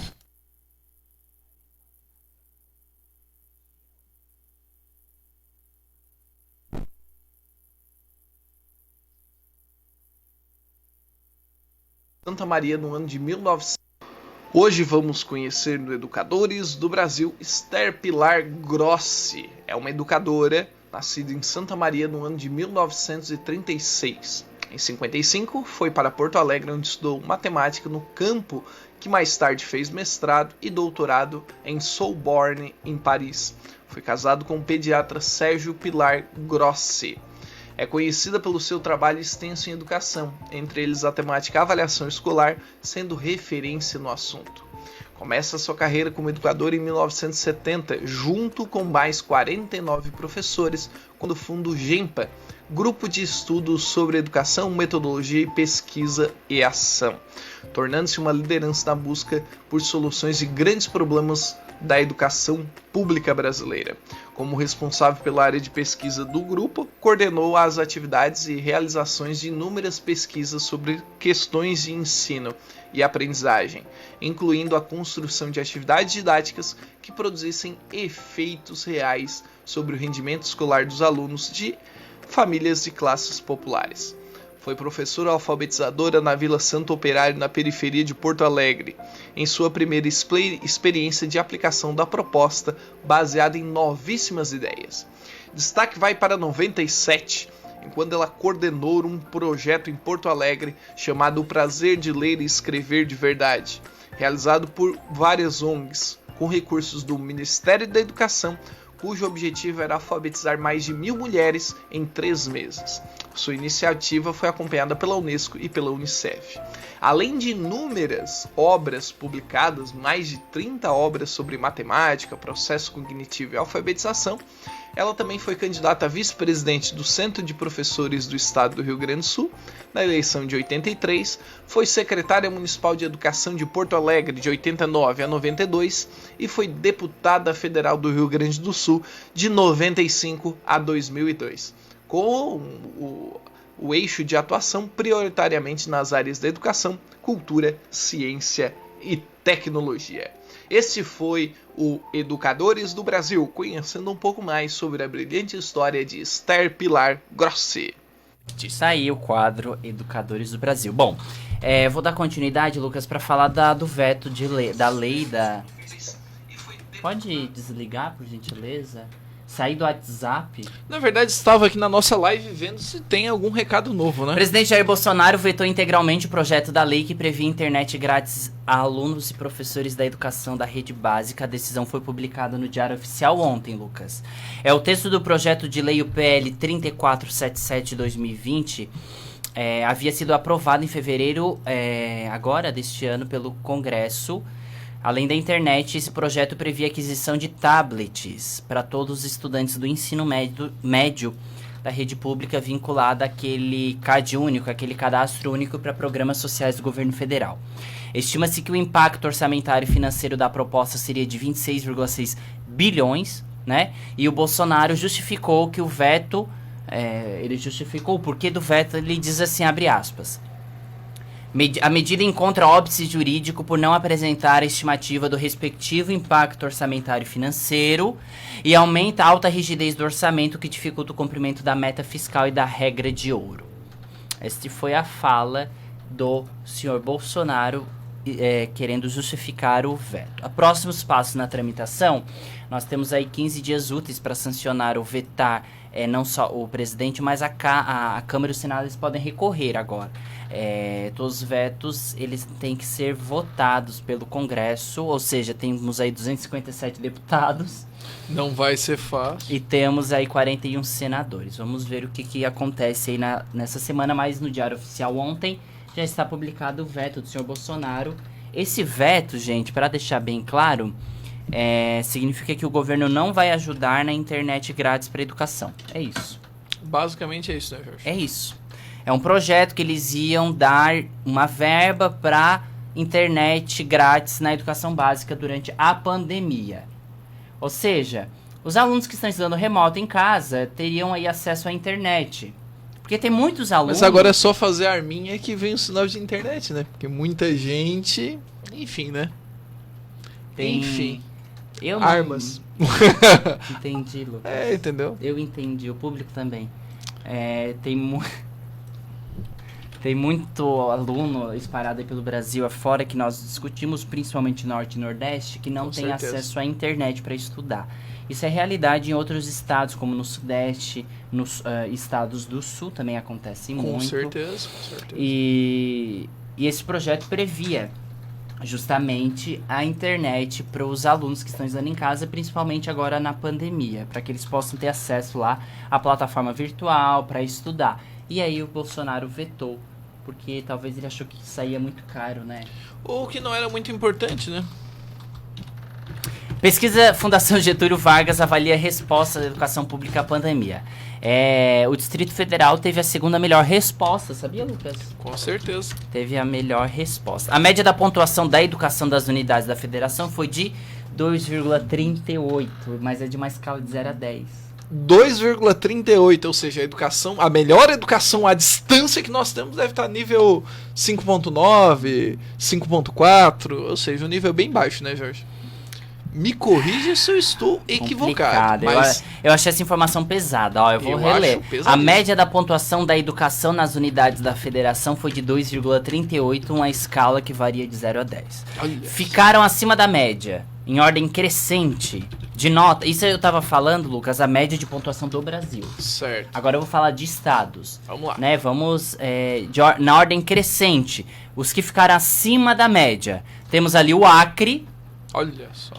Rio Grande do Sul, Mato Grosso, São Paulo, Amazonas, o Rio, Paraná, Minas Gerais e o Distrito Federal é Paraíba. Paraíba em primeiro lugar. Olha só. Paraíba surpreendente, hein? Vamos Em ver primeiro quem lugar. é o governo. Agora, Lucas, na ordem crescente, abaixo da média. Vamos ver. Quem está abaixo? Bahia, em último lugar. Rondônia, Goiás, Tocantins, aqui tem vários. E, em primeiro lugar, Santa Catarina. Olha só, Santa Catarina, que vergonha, hein? Essa pesquisa é realizada referente ao ano passado, tá? Quem era Ano o secretário do ano passado? Natalino Tá, Júnior. não falo mais nada. Será que Governadores esse ano optaram melhorou por muito? ensino virtual, mas não disponibilizaram internet e material impresso em larga escala. Foi exatamente por este motivo que o resultado foi este. De acordo com a pesquisa, até julho, 90% das unidades da federação usaram a internet para oferecer as aulas da rede pública. Só que até abril, foram 3 meses aí, apenas cerca de 50% a 60%. É o que a gente discutiu no programa. Demorou muito tempo para que fossem tomadas as primeiras atitudes. E nós falamos aqui no programa, isso acarretaria num problema de um atraso educacional. E é exatamente o que a pesquisa, a Fundação Getúlio Vargas está nos apresentando. Melhores notas foram de governos, Lucas, que cobriram mais níveis de educação. Ou seja, que mais Conseguiram investiram. investir, né, Jorge? De acordo com a pesquisa, esse resultado é esperado, né? E também nós temos aí o Enem que prova isso. As capitais federais não devem, né, oferecer o ensino médio, com exceção do EJA, porque é responsabilidade do governo estadual, Isso. né? Então todos os estados, com exceção da Bahia, introduziram planos para o ensino médio. A Bahia foi o único que não teve. Não teve, né? Nenhum A Bahia plano preferiu até retardar o final do ano Foi. letivo, né? Uma Lucas, situação reforma diferente. tributária. Assunto polêmico. Assunto polêmico. Polêmico. Reforma tributária e elitização da educação superior. É um assunto aí que eu acho que desde o início do mandato do senhor presidente Jair Messias Bolsonaro, Nós temos um temos essa grande discussão desafio, hein, Jorge? sobre a educação superior e a elitização dele, a privatização, né? Para Uhum. deixar bem clara a privatização dela. A gente sabe que é necessária uma reforma tributária, né? Ajuste da reforma tributária é importante, sim. Uhum. Deve ser feito. Ainda a reforma tributária que cria aquele CBS. Esse CBS é aquela contribuição social sobre operação pelos bens e serviços, que está em tramitação ainda no Congresso. Caso contrário, se não for realizado esse ajuste, ela será responsável pela maior elitização da educação superior que acontece no nosso país. É algo sério, tá, Lucas? É algo bem sério que a gente vai discutir agora. O sistema tributário atual ele é muito ruim e precisa ser revisto com urgência. Isso é algo que a gente sempre discute aqui. E a substituição do PIS e do CONFINS pelo esse CBS vai acontecer o quê?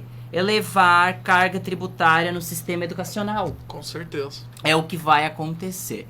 A educação particular no Brasil atende, sobretudo, pessoas pertencentes à classe C, classe D e classe E. A educação particular, Lucas. Uhum. Esse foi um levantamento realizado pelo Fórum das Entidades Representativas do Ensino Superior Particular. Constatou que quase 90% das famílias dos graduandos têm renda média familiar per capita de até 3 salários mínimos. Isso falando do ensino superior, né, Jorge? Deixando Do bem ensino claro. superior particular. Isso, ensino superior particular. Não estamos falando do ensino particular no ensino básico, que aí seria o contrário, né? O Classe que a gente A, tá B, C, no trazendo máximo. aqui no programa a reforma tributária pode resultar no cancelamento do maior e mais bem-sucedido política pública de acesso à educação, que é o ProUni. Isso. É o impacto direto no programa da Universidade para Todos. Ele simplesmente, eu não sei se ele encerra de vez ou cancela de vez, mas ele vai ter uma boa diminuição inicial, né? Depois vai ser Isso. cancelado. Jorge, e é importante lembrarmos como foi criado o ProUni, né? O ProUni é fruto ainda da gestão, do início da gestão de Tarso Genro, né? Como ministro da Educação do governo Lula, né? E depois passa o Fernando Haddad, que dá uma modernização bem grande. E o ProUni até então vem sendo mantido pela Dilma, pelo Temer e por Jair Bolsonaro, né? Então, a grande questão é, será que cancelar o ProUni, que já beneficiou tantas pessoas ao longo dessas últimas décadas, seria algo viável, né? Como é que ficaria? Ficaria só na mão do FIES? O que a gente tem de informação? Complicado, Lucas. Caso isso ocorra, imediatamente mais de 160,8 mil estudantes serão excluídos do programa. Que é isso que a gente está falando do ProUni. Isso, do ProUni. Em 10 anos, aí a pesquisa levantou, mais 682 mil jovens de famílias de baixa renda deixariam de ser beneficiados. Né? Nós teríamos aí um impacto na educação, de acesso à educação de nível superior, o acesso deles seria praticamente zerado. Zerado, Jorge. Zerado. Seria... porque, na verdade, quando a gente fala do ProUni, a maior parte das pessoas não sabe o que é o ProUni. Já é um erro, o né? que a gente tem que salientar é que a gente não está dizendo que não deva haver uma reforma tributária. Não é que não deva haver. Ele deve existir mais uma reforma tributária pautada em princípios de equidade e justiça social. Perfeito.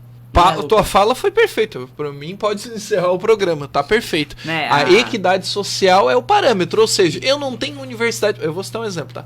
Eu moro no interior de Santa Catarina. Pode ser em Concórdia, vamos supor. Eu não tenho uma universidade pública em Concórdia. Nem sei se tem, imagino que não tenha. Se não tiver e eu preciso morar ali, eu sou uma pessoa mais velha, fiz o Enem, fui bem, eu posso ganhar uma bolsa pelo ProUni, principalmente se eu não tenho condições financeiras de custear essa faculdade. Agora você está tirando a oportunidade de quem mora lá num sertão também, que poderia viajar, né, aproveitar o ingresso em uma universidade privada, ter toda a comunidade buscar uma atividade profissional para depois se restabelecer. Enfim, você está matando inúmeros sonhos por todo o Brasil. É muito complicado, Jorge. As lideranças do Congresso Nacional têm sinalizado, Lucas, para a pertinência do ajuste do texto da reforma tributária e a priorização da educação, sem aumento de impostos sobre a mensalidade estudantil. Então, o Congresso aí nacional ele tem ido contra esse pensamento do nosso presidente. A educação superior precisa ser para todos. Eu acho que essa é a bandeira que a gente tem que levantar, né? Com certeza. Que é algo que está na Constituição. Ou seja, Jorge, na verdade, sabe aquela ideia do voucher? Todo mundo defende, o voucher da escola privada. Tá aí o voucher pro ensino privado no ensino superior. Tá aí, ó. Lucas, aí a gente tem mais uma notícia ruim relacionando aí o nosso governo federal, agora na pasta do Ministério da Educação. O ministro da Educação está nomeando aí outras pessoas para cuidarem da pasta. Outras pessoas. Olha. Nomeação do Ministério da Educação forja um projeto Teocráticos no Brasil. No dia 10 de março, há 10 dias atrás, a ministra da Educação indica a professora Sandra Lima Vasconcelos Ramos para comandar o órgão do Ministério responsável pela coordenação de materiais didáticos. Vamos falar um pouquinho. Por que a gente achou preocupante essa nomeação, essa indicação dessa professora? Por quê? Porque essa professora, o histórico dela em defesa da escola sem partido, em defesa da batalha contra ideologia de gênero, e ela tem tentativas de tornar o criacionismo uma teoria reconhecida e ensinada na grade curricular das escolas. Então ela é uma grande defensora dessas três coisas. É preocupante. E ela foi indicada pelo ministro da Educação para ser a responsável por coordenar o material didático. Entendeu, Lucas? Entendi. Se tudo passar por ela, vai ser bem complicado. Né? Ela é aquela que fala do homeschooling, que é... defensora assídua, então, do... Educação que é considerada muito de esquerda, anticristã. E ela prefere, né? A modalidade, porque aí não precisa ir pra escola, né? um gasto a menos, né, pro governo. Impede que as crianças tenham uma educação plural e crítica. É isso. É isso. É isso, de curto e grosso, Lucas. Não é por acaso que eu acredito, Lucas, até eu trouxe pro programa algo que eu pesquisei. Na pasta do Ministério da Educação, todos estão colocados de forma muito estratégica. Já parou pra pensar Já nisso? parei pra pensar. Principalmente Pensa. o ministro, né? Não, o ministro a gente já conversou várias vezes. Mas, ó, o Benedito Aguiar, que é o presidente do CAPES, da CAPES, né? Desculpa, não é do CAPES, da CAPES. Que é ali da decisões de financiamento de pesquisa, Isso. de eventos acadêmicos. Importantíssimo esse órgão. O Benedito Aguiar, ele é presbiteriano e ex-reitor da Universidade Mackenzie. O que tem a ver ele ser presbiteriano e estar comandando financiamento de pesquisas? Tem bastante coisa, velho. Ele quer fundamentar o nível, o valor de investimento em pesquisas para aqueles projetos teocráticos. Com certeza. E esses projetos teocráticos estão vinculados agora. Vamos lá, vamos salientar. Os projetos teocráticos estão vinculados às escolas cívico-militares. Sim. A gente tem que perceber, porque parece que fica as coisas muito soltas. A gente tem que juntar. Então, um profissional deste, Lucas, que traz esse modelo da consciência cristã, esse é o modelo teocrático, tem a ver com a consciência cristã, são essas pessoas que estão no poder de, por exemplo, de tomar decisão para o financiamento de pesquisa, ou seja, ele pode podar muita pesquisa que não é relacionada ao assunto. Temos ali a coordenadora do material didático, que foi indicada pelo ministro, que pode modificar muita coisa ou acrescentar muito mais. Então as pessoas estão colocadas de forma estratégicas. E por coincidência, são da linha religiosa o senhor ministro. Lembra do que a gente falou de concepção de educação? Porque essa educação está muito esquerdista. Tá aí o exemplo da educação à direita. Então a gente não pode reclamar, né? Hoje nós temos um ministro da educação, e um ministério da educação, como tu mesmo destacou, né? Um ministério da educação muito voltado para a educação à direita, ou seja, aquela educação tradicional, cívico-militar, e que vai ver, né, na oportunidade religiosa uma forma de agregar qualidade ao ensino. Vai ver, né? Não quer dizer que a gente concorde com isso. Estamos nos isentando nesse debate. Mas isso aí é os fundamentos aí da Sandra Ramos também, né? A Sandra Ramos, ela também se junta à assessoria especial de Milton Ribeiro. E tem mais uma, a Inês Borges, eu não posso deixar de falar dela. Ela tem um histórico de militância na educação cristã também. E é um encontro, e teve um encontro evangélico em 2017, que a Inês, ela diz o seguinte, eu vou pegar justamente a fala dela, tá? Certo. Na íntegra, abre aspas. A pedagogia começou a ser tratada de forma científica, desvinculada da igreja e da família, e deixando a educação nas mãos do Estado. Inês é profundamente envolvida com a organização Visão Nacional para a Consciência Cristã, de orientação conservadora, e ela chegou a gravar vídeo convidando para o encontro Consciência Cristã 2021, que aconteceu em fevereiro. Bom, o que ela quis dizer com isso, gente, é que pedagogia ela não deve ser tratada de forma científica, ela deve ser tratada de forma religiosa, dogmática, teocrática e de família. Ou seja, o que a pedagogia estuda não é científico. Não, para ela não. Para ela, né? A gente tá falando algo na visão dela. Então vamos vincular todas as profissões com a igreja e com a família, então. Com certeza.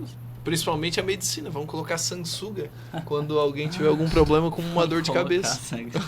Agora eu peguei pesado, né? Mas Santa Catarina tem mais de 1.000 servidores da educação afastados por confirmação ou suspeita da Covid-19. O secretário de Estado da Educação, o Luiz Fernando Vampiro... Achei que tu ia falar o Lucas Sequinel. Eu até me empolgar aqui. O secretário de Estado da Educação, ele revelou os números da pandemia. Ele disse que até o momento eram 1.064 servidores na educação apenas, afastados ou confirmados ou com suspeita de Covid-19. A maioria teve o resultado confirmado, tá? Nós temos aí 126 servidores já positivados para Covid dentro da pasta da secretaria, ou seja, na rede estadual 0,16% já estão afastados. Isso é algo que a gente imaginou, né? E vai aumentar, Lucas. Professores são... Agora, esse é pesado. Esse aqui, eu acho que não precisa nem do Jorge polêmico, porque... É uma polêmica mesmo. Eu achei muito triste. Antes de esse, vamos falar um pouquinho do Miguel Jaca. Vamos, é uma escola que para dar uma aliviada, né? Vamos dar uma aliviada, porque depois tem tensão aí por aí de professores sendo investigados. Vamos pro quadro, Lucas. Então vamos falar um pouquinho sobre o Miguel Jaca. Escolas de nossa região. Hoje vamos conhecer um pouco da história da Escola de Educação Básica Padre Miguel Jaca. A origem da Escola de Educação Básica Padre Miguel Jaca deu-se em 29 de junho de 1922, quando a professora Custódia Cardoso de Oliveira iniciou sua atividade docente em sua própria casa, alfabetizando e ensinando língua portuguesa.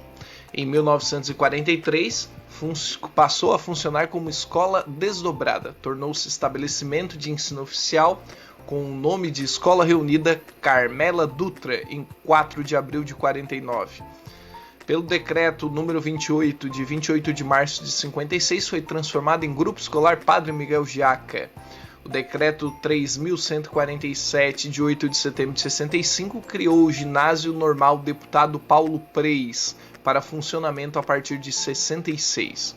Foi transformada em Escola Básica Padre Miguel Jaca, em 17 de novembro de 71, e a portaria 104 de 85, de 11 de abril, transformou em Colégio Estadual Padre Miguel Jaca para funcionamento de segundo grau.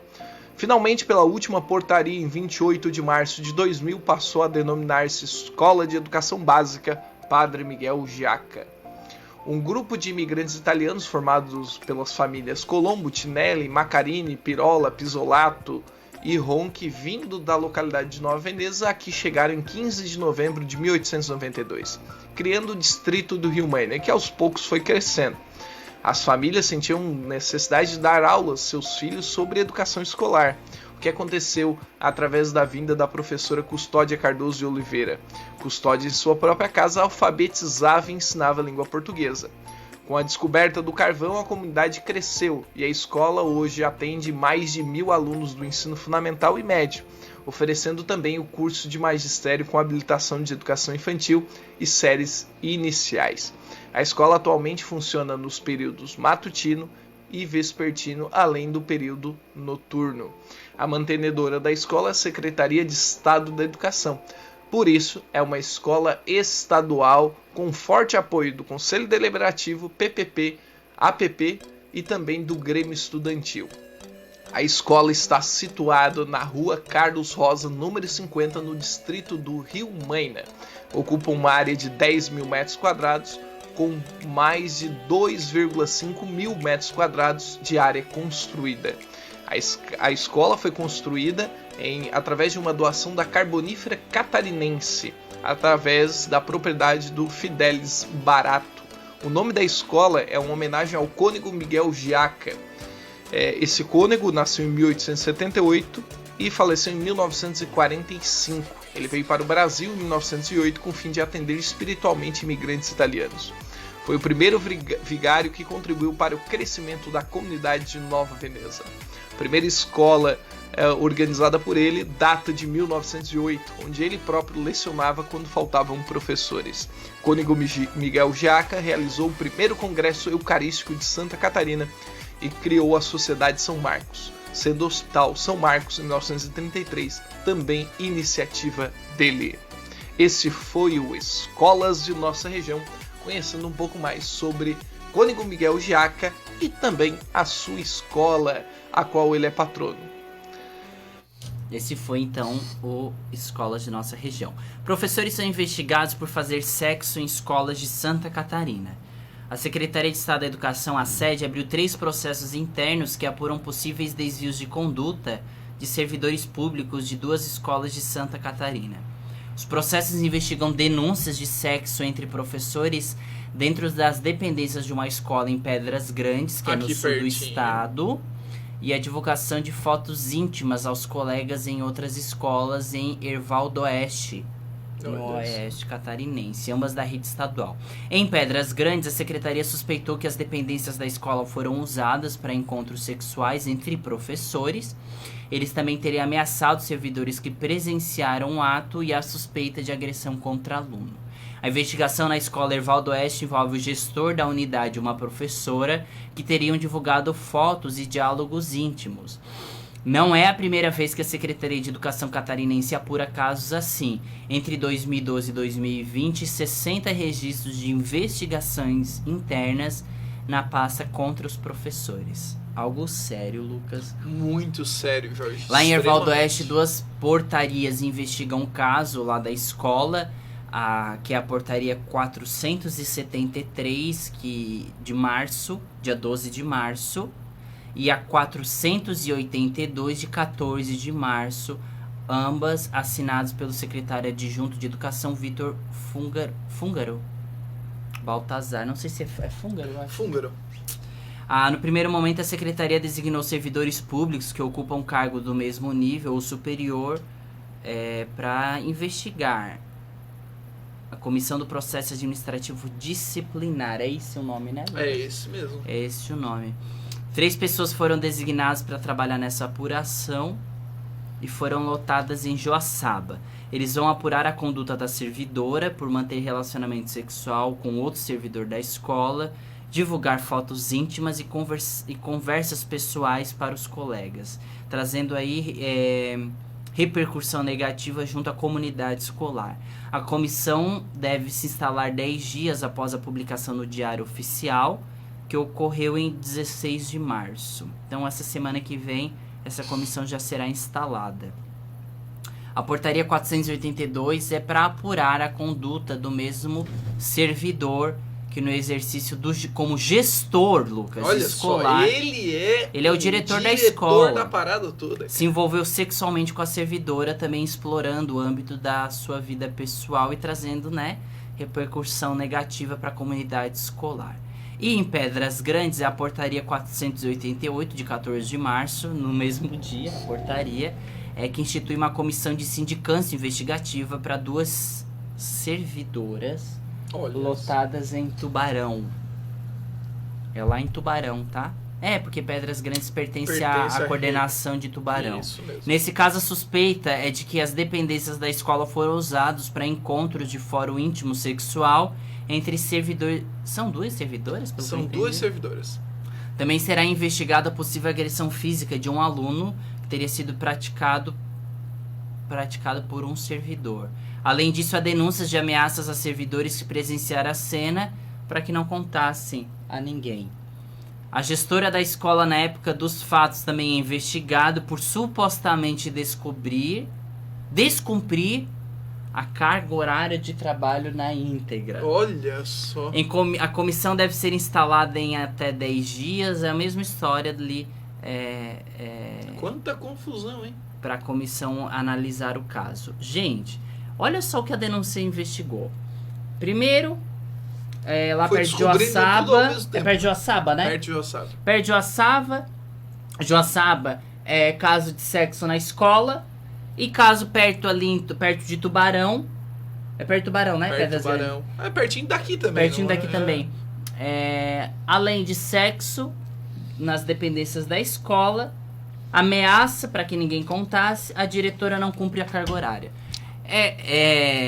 Olha, mais um ganhou uma música no Fantástico. 3 sindicâncias da mesma escola. Isso que eu não trouxe hoje de estupro de um aluno, que eu vou trazer semana que vem.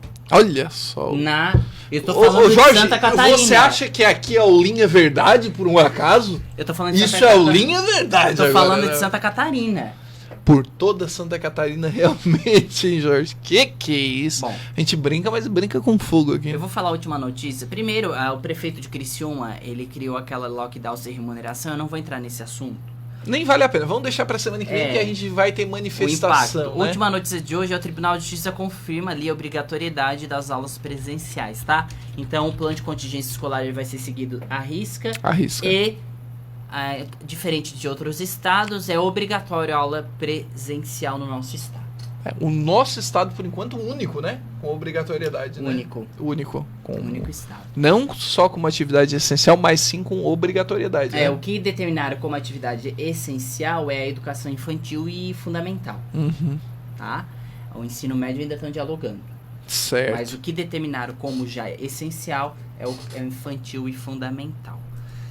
E após essa notícia do senhor prefeito do lockdown sem remuneração, vamos ver aí o que vai acontecer nas próximas semanas, o impacto desse decreto dele.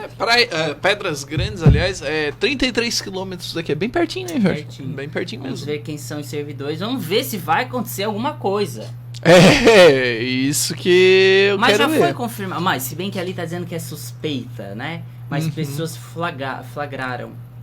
Vamos ver o que acontecerá, Lucas.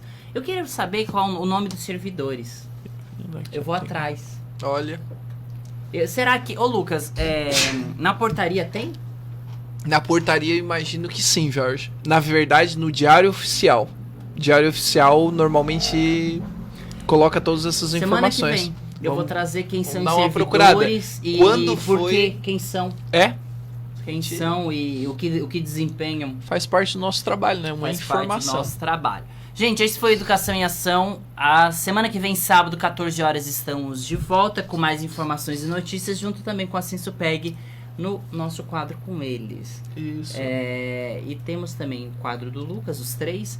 Mas nos siga lá no Instagram, @educaçãoação20. O nosso blog, Educação Ação. A Dayana Colombo fala show! Show. Valeu! Show, valeu, muito obrigado. E nós estamos, além da rádio, na live, no Facebook, que fica salvo, tá? Se quiser acompanhar o programa de hoje, os anteriores, no YouTube, o canal do Lucas Sequinel. Justamente. Esqueci alguma coisa, Lucas? Não, só esqueceu de mencionar o principal.